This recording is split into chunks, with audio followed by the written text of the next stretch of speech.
तो हेलो बच्चों, welcome back to my YouTube channel Seekho physics.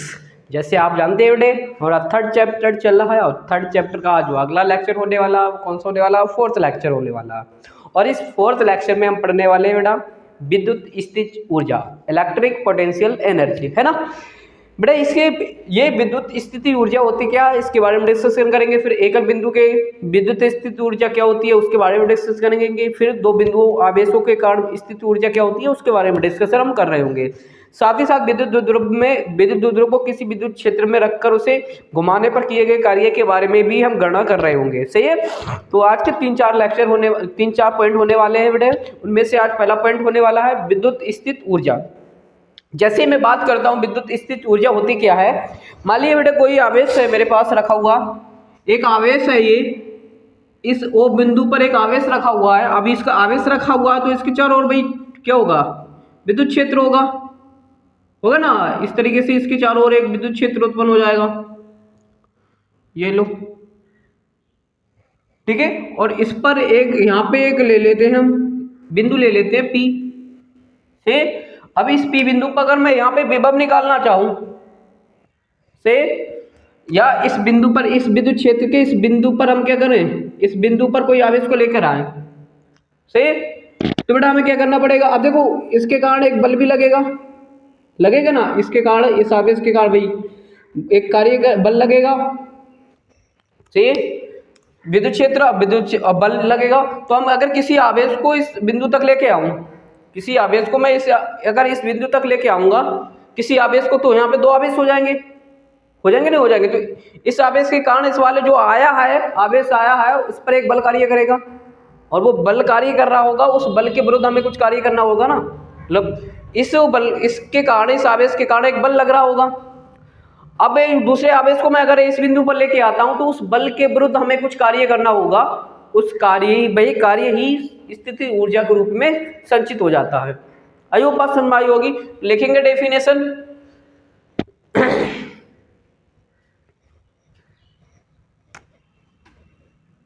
किसी, यहां से लिखना स्टार्ट करो, है ना। किसी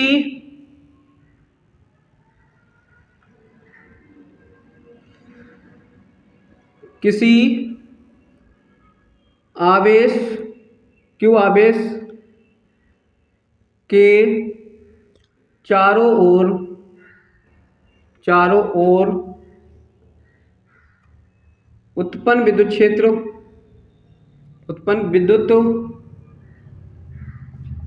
क्षेत्र में किसी अन्य आवेश को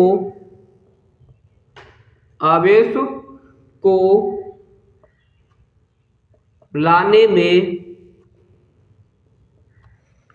ठीक है, किसी अन्य आवेश को लाने में कुछ कार्य करना होता है। आवेश को लाने में, किसी अन्य आवेश को लाने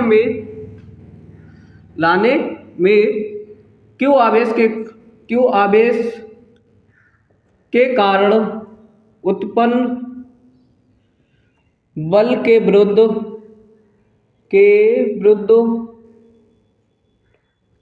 क्या करना होगा बेटे, हमें कुछ कार्य करना होता है, कुछ कार्य करना होता है, कुछ कार्य करना होता है। यह कार्य ही ऊर्जा के रूप में स्थितिज ऊर्जा के रूप में क्या हो जाता है बेटा, संचित हो जाती है, संचित हो जाती है, के रूप में संचित हो जाती है। ठीक, आई होप बात समझ में आ गई है। आगे बेटे इसे प्रदर्शित किससे करते हैं, इसे U से प्रदर्शित करते हैं,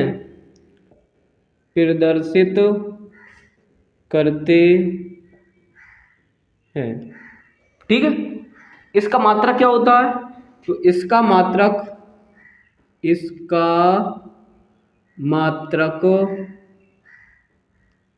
जूल होता है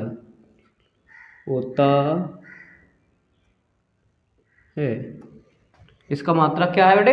जूल होता है। से विद्युत स्थित ऊर्जा समझ में आ गई होगी बेटे आपको, है ना। अब पढ़ेंगे एकल बिंदु आवेश के कारण एकल बिंदु आवेश की विद्युत स्थित ऊर्जा, है ना। एकल आवेश की विद्युत स्थित ऊर्जा, ठीक है। तो हेडिंग डालेंगे एकल आवेश की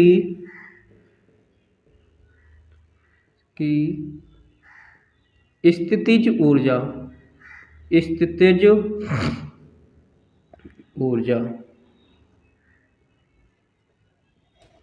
से बोले तो पोटेंशियल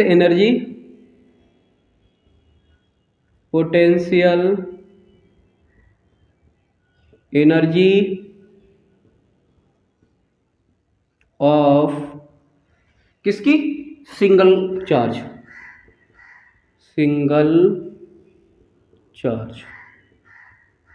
ओके, आई होप बात समझ में आएगी आपको। अब एकल आवेश की स्थिति ऊर्जा निकाल लिया बेटा, ठीक है। Potential energy of single charge, देखो समझेंगे बेटे। अभी जैसे हमने उसे अभी समझाया यहाँ पे, भैया मान लिया कोई आवेश रखा हुआ है बेटे,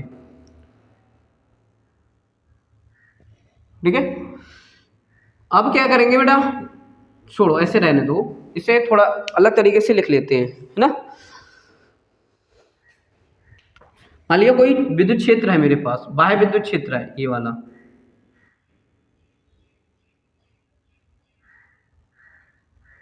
ठीक है। ये है बाह्य विद्युत क्षेत्र E। इसमें एक बिंदु रखा हुआ है बेटे, मेरे पास एक बिंदु है, इसका नाम है P, ठीक है। एक बिंदु, ये बाह्य विद्युत क्षेत्र है, इस बाह्य विद्युत क्षेत्र में एक बिंदु है P, ठीक है। इस पर बेटा Q आवेश रखा हुआ है।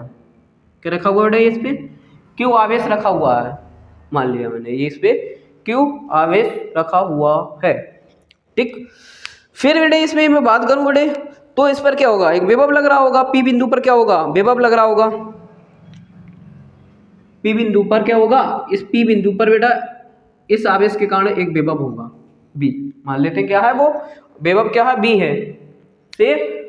तो बेटा ये अगर मैं मान लेता हूं कि ये आवेश पहले कहाँ रखा हुआ था? अनंत पे रखा हुआ था। अब अनंत से मैं P बिंदु तक लेके आया हूं, तो बेटा कुछ तो कार्य करना हुआ होगा, तो भाई कार्य ही निकाल लेते हैं। सही, मान लेते हैं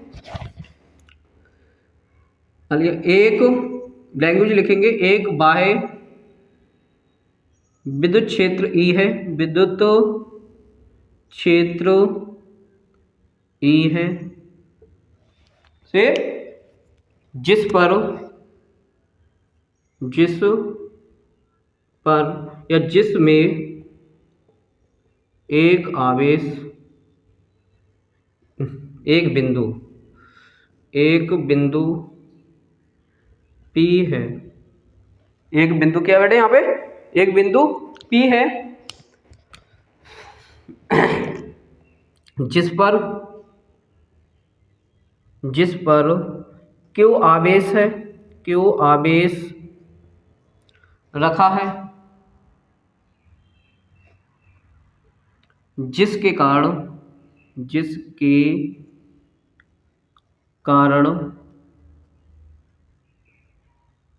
कारण P पर B विभव उत्पन्न होता है, विभव उत्पन्न होता है। सही है ना? से ठीक है। क्या होता है? विभव उत्पन्न होता है। अब मैं मान लेता हूं,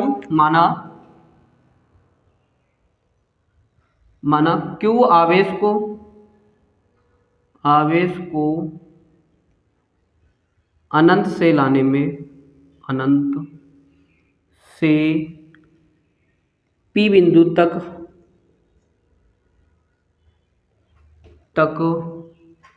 लाने में W कार्य करना हुआ, W कार्य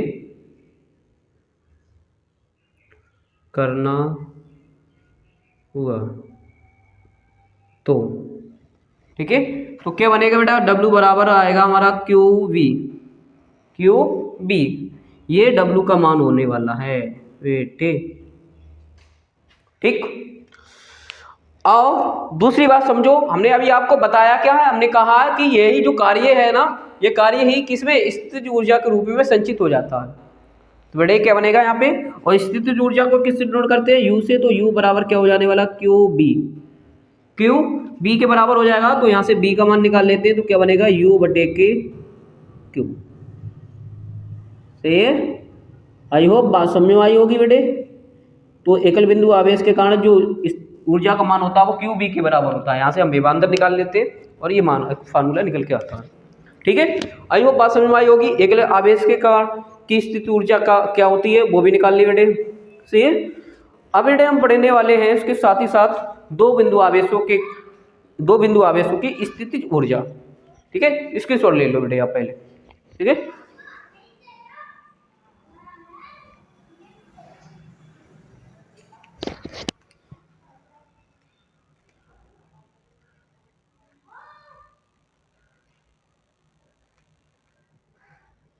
ले लिया इसकी शॉर्ट। चलो फिर चलते हैं बेटे, हम निकालेंगे दो आवेशों की स्थितिज ऊर्जा।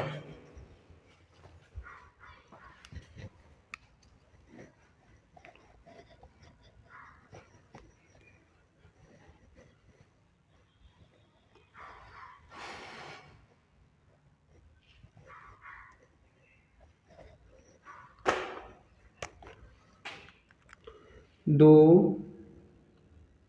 इधर नहीं, इधर लिख लो, दो आवेशों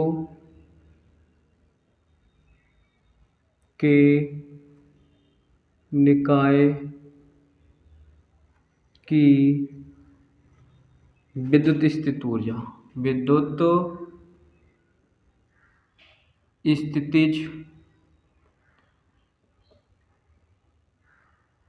स्थितिज ऊर्जा।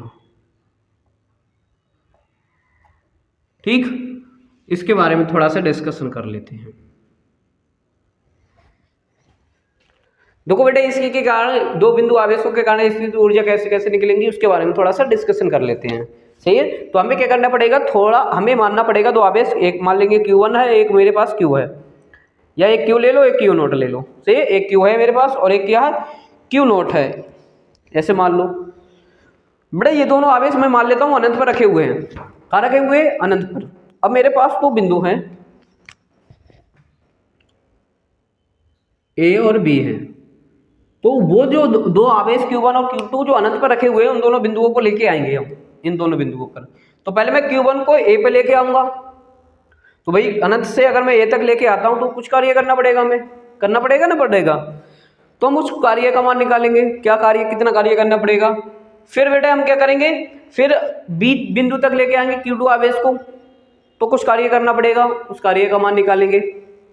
सही है, उसके बाद हम दोनों के कारण विभव कुल कार्य निकालेंगे। ठीक है, इन दोनों के बीच कुल कार्य क्या होगा उसका मान निकालेंगे, और साथ ही साथ हम कार्य ही क्या हो जाएगा भाई, हमारी स्थितिज ऊर्जा जो कुल कार्य होगा इन दोनों बिंदुओं के कारण, इन दोनों बिंदुओं पर उपस्थित आवेशों का कारण आने के कारण आया, इन दोनों बिंदुओं तक जो आवेश आया उनके कारण जो कार्य हुआ है उस कुल कार्य को निकालेंगे। ठीक है, और भाई कुल कार्य ही हमारी स्थितिज ऊर्जा होने वाली है। सी ठीक है, तो चलते बेटे सबसे पहले क्या करेंगे हम, सबसे पहले मान लेते हैं माना दो आवेश हैं,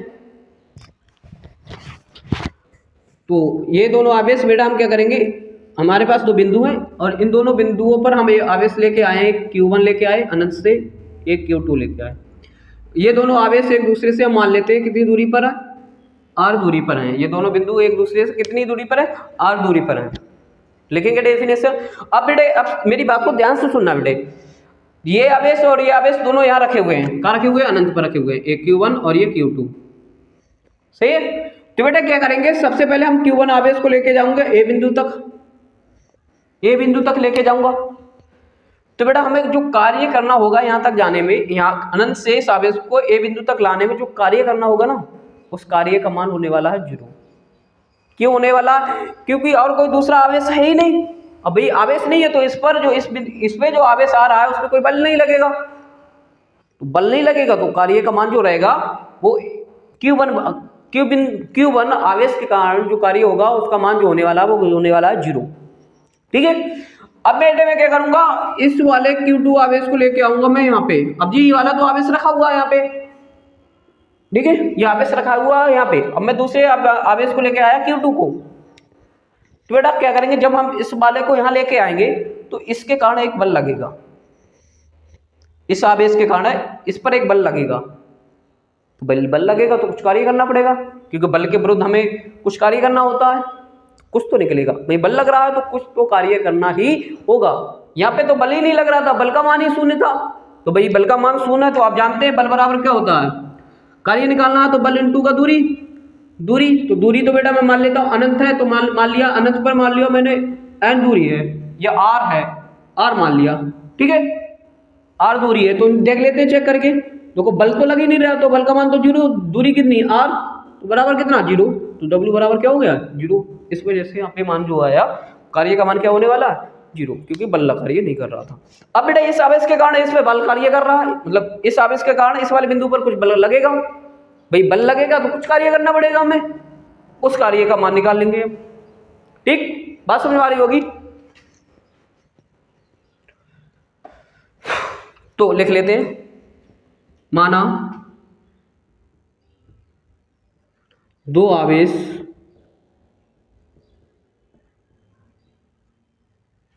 Q1 व Q2 हैं, Q1 व Q2 हैं, माना दो आवेश है, एक Q1 है एक Q2 है, जो अनंत पर स्थित है, अनंत पर स्थित हैं, स्थित जो क्या है बेटे अनंत पर स्थित है, तथा दो बिंदु A व B हैं, जो एक दूसरे से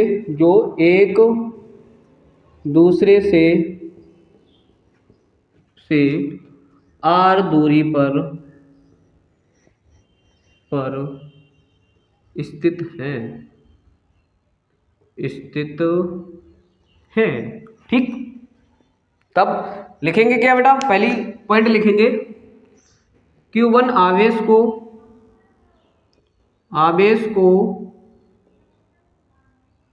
को अनंत से बिंदु A तक लाने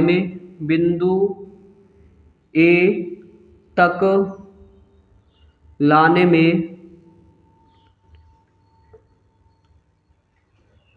किया गया कार्य,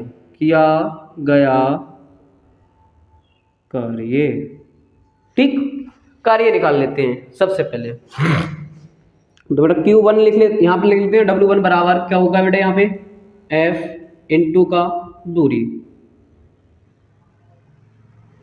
दूरी में मान लेता हूँ बेटे, यहाँ से यहाँ तक की जो दूरी है बेटे, अनंत से यहाँ तक की दूरी है, ये x इन्फिनिट से ये दूरी है। तो बेटे यहाँ पे दूरी तो देखो, दूरी तो f तो यहाँ पे लग ही नहीं रहा, क्योंकि यहाँ पे f जहाँ पे a बिंदु के पास जो b बिंदु है उसमें कोई आवेश नहीं है, ठीक है, कोई आवेश नहीं है, तो यहाँ पे तो कोई बल कार्य नहीं करेगा, तो बल का मान यहाँ तो 0 और दूरी है x इन्फिनिट, तो x इन्फिनिट से 0 गुणा करेंगे तो 0, तो W1 बराबर क्या हो जाएगा 0।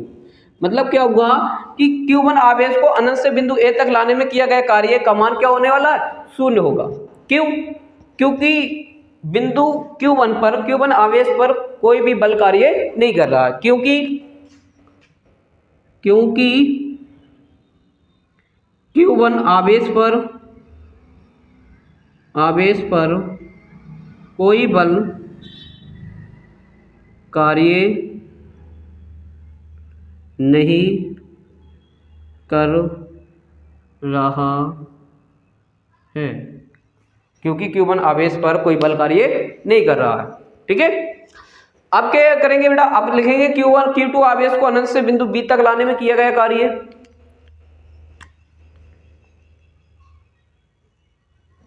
ठीक है।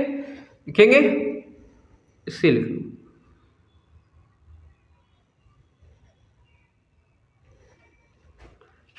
Q2 आवेश को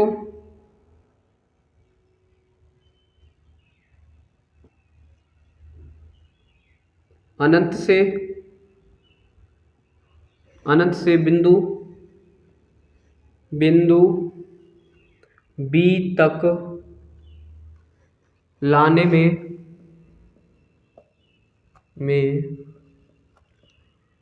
किया गया कार्य से कार्य का मान निकालेंगे यहाँ पे। तो क्या ले लेते हैं यहाँ पे W2 बराबर क्या हो जाएगा, यहाँ पे F और F1 ले लेते हैं, ठीक है। F1 का लग रहा है बल किस पे, Q2 आवेश पर, इंटू दूरी तो वही है अनंत, x इनफिनिट से। तो यहाँ पे बनेगा बेटा F1 x इनफिनिट से। इसका मतलब क्या हुआ, इसका मतलब है बेटे, या ऐसे लिख लो, इसे हटाओ, इसे ऐसे लिख लो। तो इसका जो W का मान होगा, W2 बराबर QV किस पे लग रहा है, Q2B लिख लो, Q2B, क्योंकि किस पे लग रहा है बेटा, Q पर है ना, Q पर क्या लग रहा है, बल लग रहा है, इसलिए। तो Q2 बराबर W2 बराबर Q2B हो जाएगा, ठीक है। और आप जानते हैं बेटा, हम यहाँ से B, अगर B का मान लिखे यहाँ से B बराबर हमने फार्मूला पढ़ा है 1/4πε0 Q/R, पढ़ा है ना फार्मूला। यहाँ से हम B का मान रखेंगे, तो यहाँ पे हो जाएगा Q2 और इंटू का 1/4πε0 Q इंटू का R। तो ये बनेगा बेटा यहाँ से W2 बराबर 1/4πε0 Q और Q2/R ले लो, से W का मान जो होगा वो कितना होगा, W2 का मान जो होगा वो कितना होने वाला है, सही। अब कुल कार्य निकालेंगे, ठीक है। इन दोनों आवेशों का कुल कार्य, दोनों आवेशों का लिख लो, दोनों आवेशों का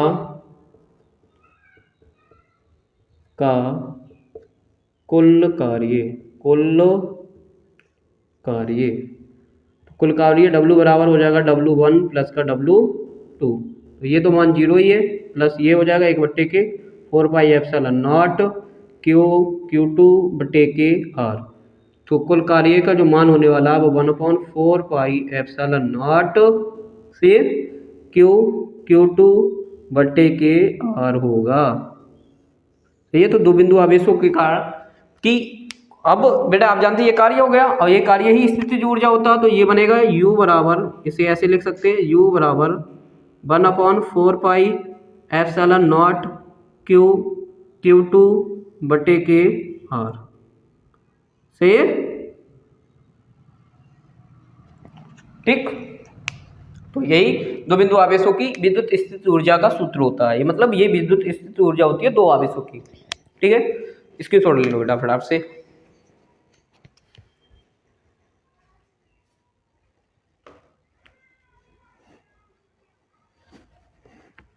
ले लिया। चलते हैं बेटा, अब पढ़ेंगे बेटा एक समान विद्युत क्षेत्र में विद्युत द्विध्रुव को घुमाने में किया गया कार्य का मान, ठीक है, सही है ना। तो हेडिंग डाल लो अगली वाले में, एक समान विद्युत क्षेत्र में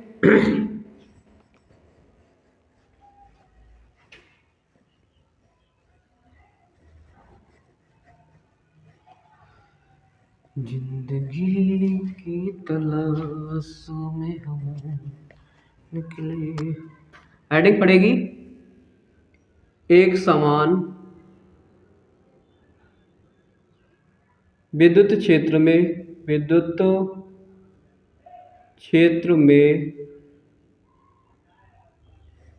एक समान विद्युत क्षेत्र में विद्युत द्विध्रुव को घुमाने में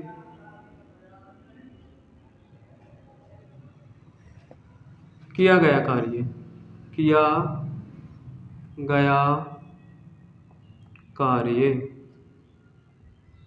से इसके बारे में पढ़ेंगे कि एक कोई विद्युत क्षेत्र है, एक समान है एकदम विद्युत क्षेत्र, उसमें कोई वैद्युत ध्रुव रखा हुआ, अगर मैं उसे कुछ घुमाता हूं तो कुछ घुमाने में जो कार्य करना होगा उसका कार्य का मान क्या होगा वो पता करना है हमें। से चलते, ठीक है,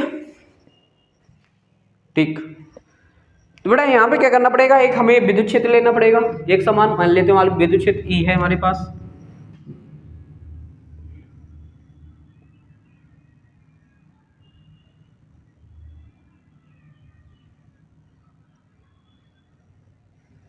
ठीक है, ये विद्युत क्षेत्र है मेरा,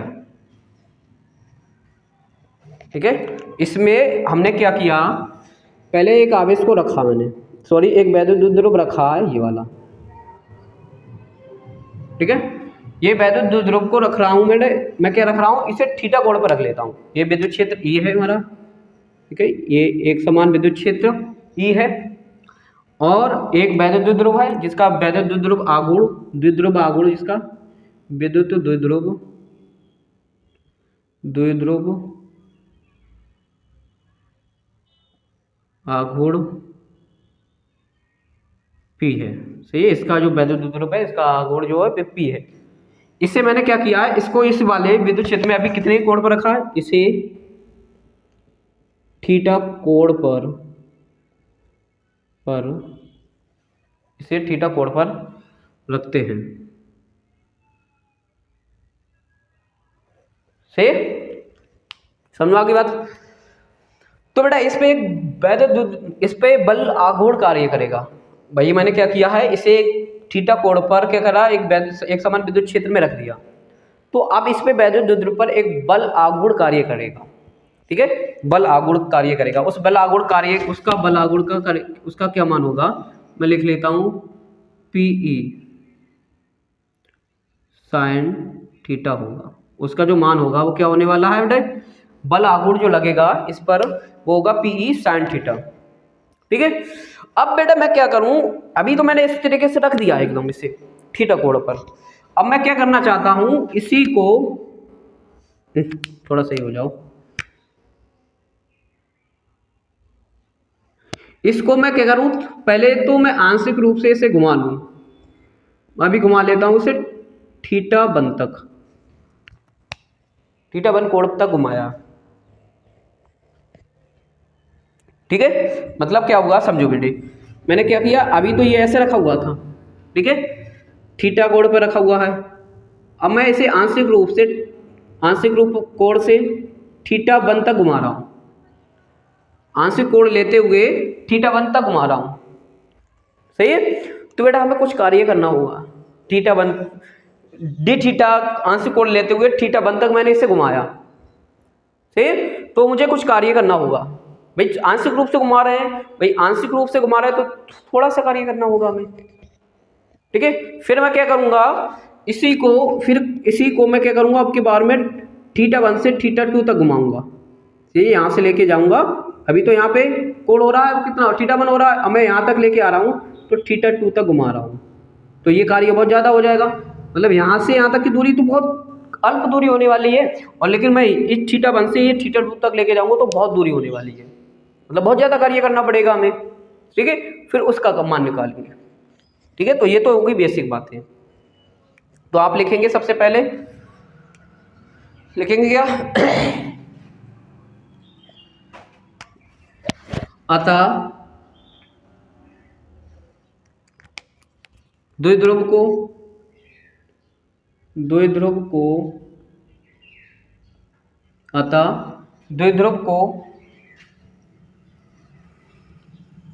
आंशिक कोण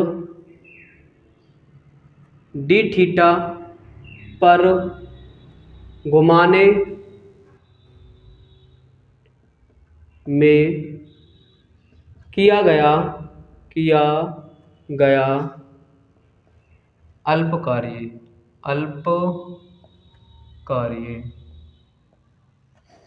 से अल्प कार्य।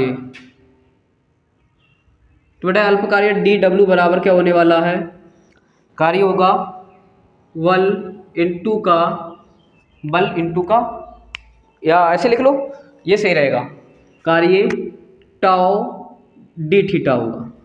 क्या होने वाला, टाउ डी थीटा। टाउ की वैल्यू यहाँ से उठा के रखेंगे तो बेटा मेरे पास क्या होने वाली है, टाउ की वैल्यू अगर लेके आते तो पी साइन थीटा और डी थीटा। ठीक है, तो जो आंशिक कार्य होगा वो कितना होने वाला है, ये उसका मान ये होने वाला है। से अब बेटा मैं कहना चाह रहा हूँ आपकी बार में मैं इसे इस वाले को अभी तक मैंने यहाँ से घुमाया θ1 तक, अब मैं इसे लेके जा रहा हूँ यहाँ तक, इस वाले कोण तक θ2 तक। तो आप लिखेंगे अब पुनः द्विध्रुव को θ1 से θ2 तक घुमाने में किया गया कार्य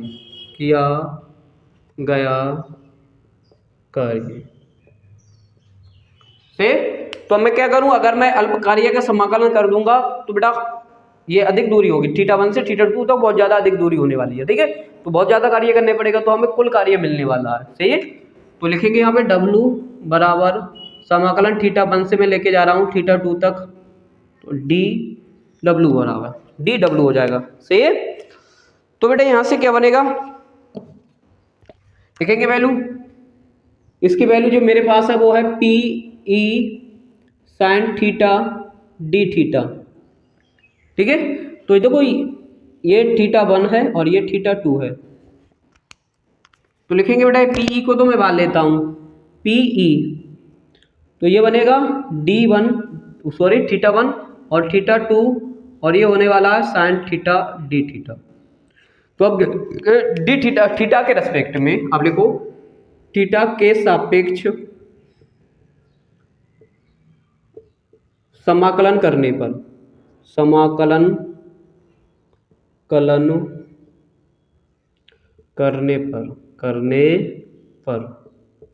से, तो समाकलन करेंगे इसका तो बनेगा PE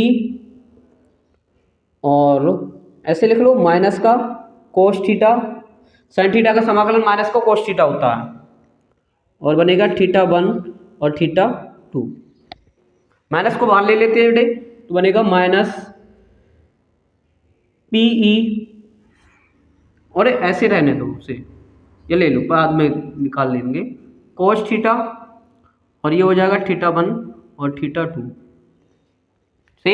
लिमिट को यूज करते हैं बेटा, तो लिमिट को यूज करेंगे तो माइनस का PE बनेगा यहाँ से कोस थीटा, पहले लो लिमिट लेते हैं तो θ1 और फिर कोस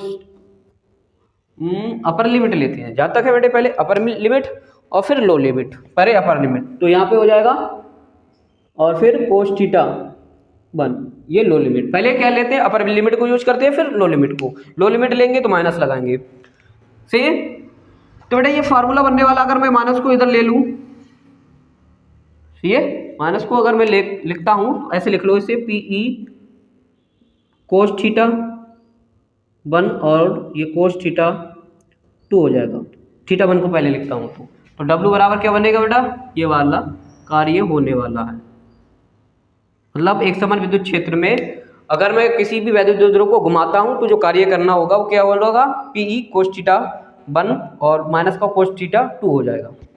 से अब इसकी कुछ स्थितियां हैं, कुछ स्थितियों के बारे में पढ़ लेते हैं। अगर मैं मान लेता हूं कि अगर मैं द्विध्रुव है, पहली स्थिति को समझते हैं, अगर θ1 बराबर बेटा मैं मान लेता हूं कितनी है θ1 बराबर 0 और θ2 बराबर कितना है, थीटा है। ठीक है, तो कितना मान निकल के आएगा, देखो यहाँ पे अगर बात करें तो W बराबर क्या बनेगा, PE कोच 0 और माइनस कोच क्या हो जाएगा बेटा थीटा, तो यह बनेगा W बराबर PE कोच थीटा, कोच 0 की वैल्यू 1 माइनस कोच थीटा हो जाने वाला है। तो वैद्युत द्विध्रुव को किसी भी विद्युत क्षेत्र में घुमाते हैं तो जो कार्य करना होता है वो होता है Pe1 माइनस का cos थीटा। ठीक है, अब स्थितियों के बारे में थोड़ा सा पढ़ेंगे, इसकी सोच लो फटाफट से। ले लिया, चलते हैं स्थितियां पढ़ेंगे अब इसकी।